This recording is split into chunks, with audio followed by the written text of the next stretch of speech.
So that makes it easy for everyone.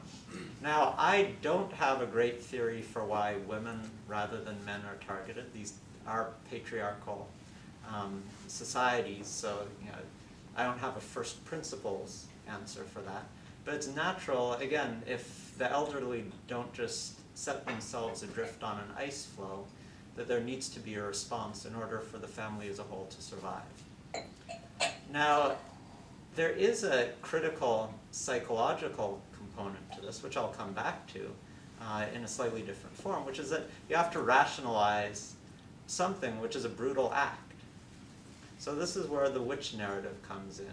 You have some rationalization, some way of trying to reconcile that which is necessary, expedient, with your sense of values. You have to effectively commit a murder and still get to sleep that night. So this is a terrible set of circumstances to face. It's a very gruesome calculus, but it has implications. If you're willing to think through it in these terms, it has implications for how you might deal with the problem. Right? So if this really is at the root cause, it's not going to do a lot of good, as was some effort by the Tanzanian government. It's not going to do much good to come in with your PowerPoint slides and explain about weather patterns and meteorological concerns, and it really wasn't that poor old woman's fault. Because it's not a belief that's born of anything other than pure necessity. They believe in witches out of necessity, not necessarily because of some long-held anachronistic view. So what are the things you might want to do? Well, presumably, if the problem is every time your income drops sufficiently, families face these sorts of extreme challenges, you would want to do something that irons out the ups and downs of incomes. Right? So if we could have more effective microinsurance programs, so we're still in favor of having the levels of people's incomes grow over time. This isn't about the level, the average. This is about ironing out some of these ups and downs. Now there are communities that are equally poor to Meatu in Tanzania, where they also have witch accusations, but they don't put the witches to death, or the witches don't get killed. Any ideas on what might happen to these happier witches in this other part of Tanzania as an alternative community response to this? They exile them? Okay, so in Meatu they can get exiled, but an old woman in a drought year wandering through the countryside doesn't stand much of a chance. So that is a viable alternative. But it doesn't do much good. Sorry? I was going to say rehabilitation, witch rehabilitation. So how would you rehabilitate a witch? 12 steps. Yes, I'm sure it turns out it takes a long time. I don't know how many steps there are, but I would think at least 12. So what is going to happen during this rehabilitation period? Where will the witch reside, and what will she do? Yeah. So I would imagine she's going to have to do something that relieves some needs of the community. So either she's babysitting or, I don't know, foraging or cooking or cleaning or doing something that's helping the group have some sustenance. Yeah, so essentially anything that it is actually a form of exile, but it's internal exile. But you're right, it's just anything that reduces this gap between consumption and production. So if she is physically capable to contributing more actively, more directly, then that would do it. They send her to live with a rich person, effectively. They send her to live with the village healer, who essentially runs an insurance business. So they live with the healer. It is for some stretch of time such that the drought has passed, another job has been found, and then there is a ceremony whereby the person is returned to the community. Now, when she's returned to the community, the family is so enormously grateful to the healer for solving this problem that they pay her some tribute for having taken care of the witch during these difficult years. So that is an informal insurance contract. So there can be these homegrown responses that can substitute for something that the Millennium Challenge Corporation or the World Bank might do. There was also I'm not suggesting that this is necessarily the optimal policy response, but there were problems with witch killing in South Africa in decades past. The witch killing problem in South Africa disappeared. Any guesses as to what made the countrywide problem disappear? So it's something that happened at the national level. End of apartheid. It actually did not coincide with the end of apartheid. We don't have social insurance. They didn't, but they do now. So it was the advent of a very generous social security system. Through some very odd sequence of I ended up sharing a cab with the former finance minister of South Africa at like 6:30 one morning after taking a red-eye flight, and for some reason blurted out something about witch killing in South Africa and social insurance. He said, yeah, that basically broke the bank for the country. So again, it's not necessarily the optimal policy response, but it does target the vulnerable population. It gives them, again, going back to a previous suggestion, it shrinks the gap between production and consumption. It's been expressed in terms of killing the goose that lays the golden egg, which you obviously don't want to do. But you think about responses that deal with the fundamental economic imperative rather than what in this case is a relatively superficial, for want of a better term, cultural phenomenon. Now this is not to downplay the importance of culture and psychology more broadly.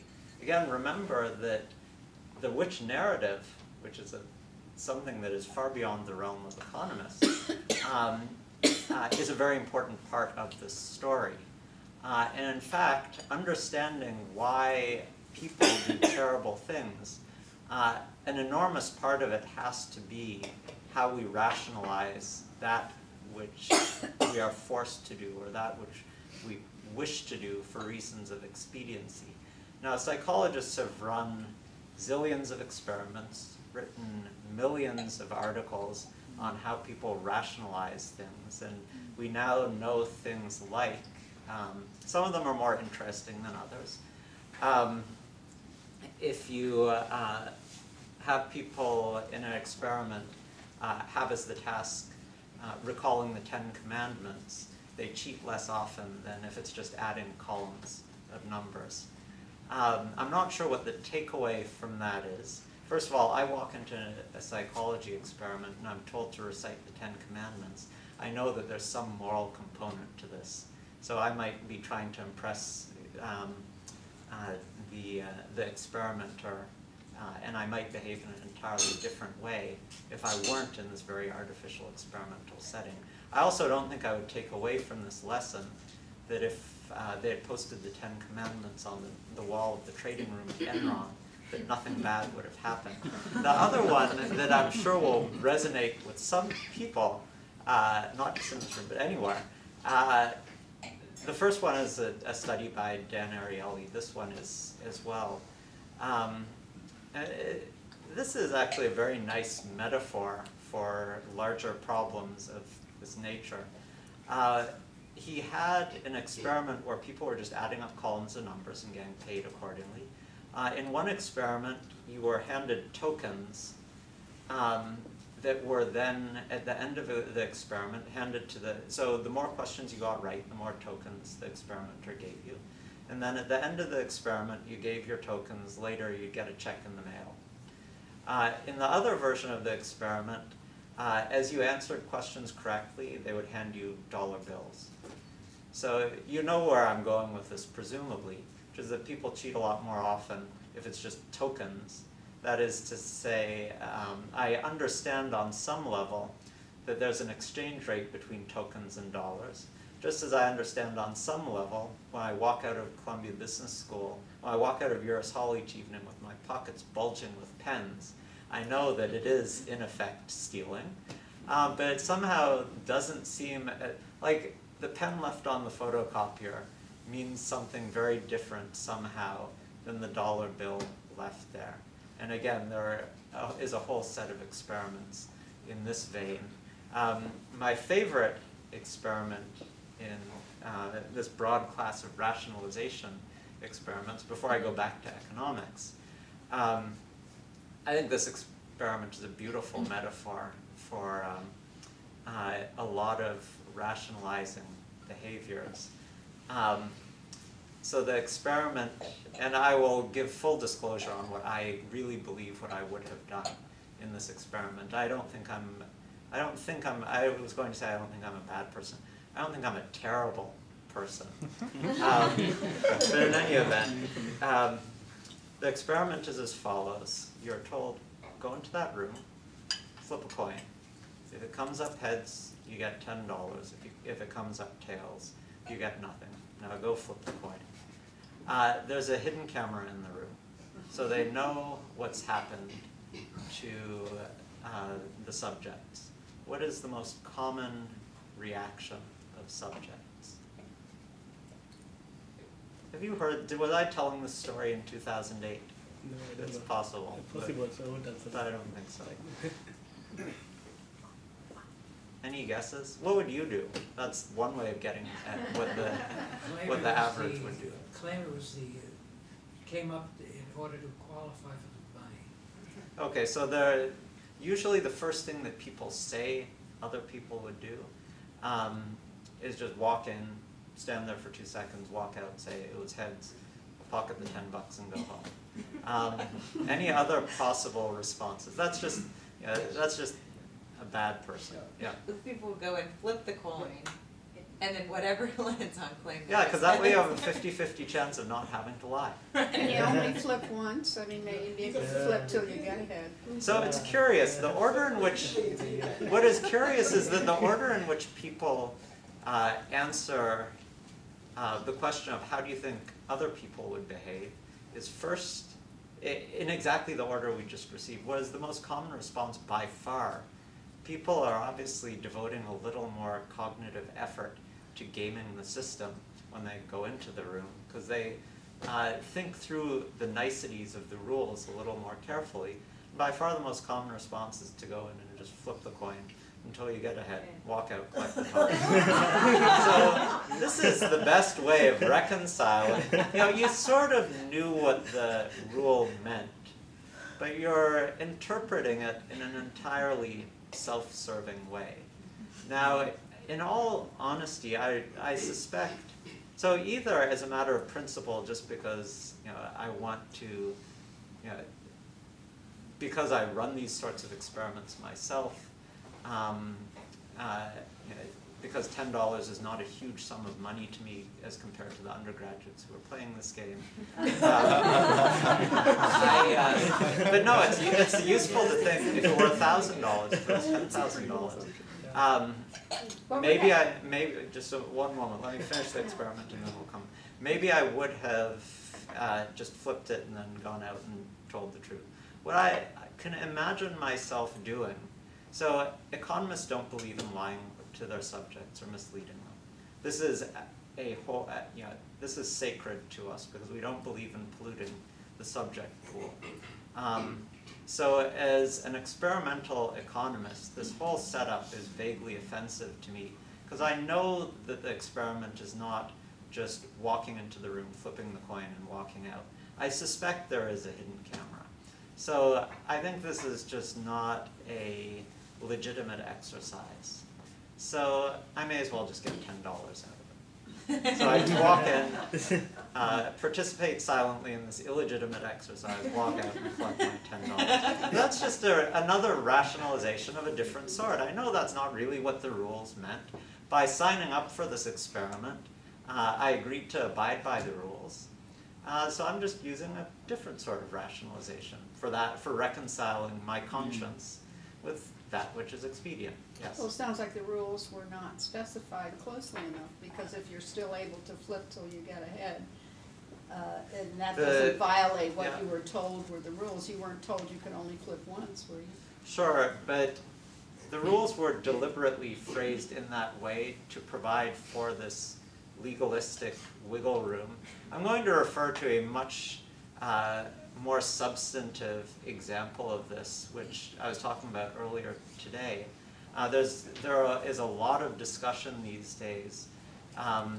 It used to be mostly in America, but now it's broadened to the entire OECD, which has patterned their anti-corruption laws on the US laws around facilitation payments.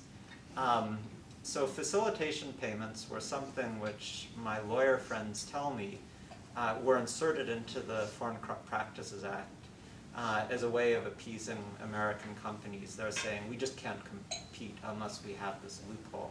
So the loophole essentially says that if you've done everything you need to do for routine government services, like getting your phone hooked up, getting the business license, and the license just isn't coming, then you're allowed to pay a facilitation fee. So it's a little bit like you can't pay bribes unless it's for stuff that you should be getting anyway, and as long as the amount of money isn't too big. But they actually never specify what too big is. And there's this debate, very active debate going on around how specific. I know there's at least one person in the room who gets to live these laws day to day instead of just observing them, as I'm privileged to do from a distance. But there's a lot of ambiguity and uncertainty on the part of the companies who are on the receiving end of this. And in the past, from what I was told, is this ambiguity was used to rationalize doing all sorts of things and calling them facilitation payments. Because of recent enforcement actions, the pendulum has actually swung in the other direction. And this is an interesting phenomenon in its own right, that you do have companies whose compliance programs are such that low-level employees are basically told, stay away from anything that even has the least whiff of facilitation, because we don't really know where the rules lie here. But I think the prior regime, where enforcement was weak, i.e. there's no one who you think is monitoring you in this room, where you interpret the laws in a self-serving way. Anything, you can call anything a facilitation fee, even though you know that it's meant to be, it's meant to have, in the original legislation, there's a list of examples. You have some sense of what they meant to use to circumscribe the rules. Yeah. I just And yeah, the two.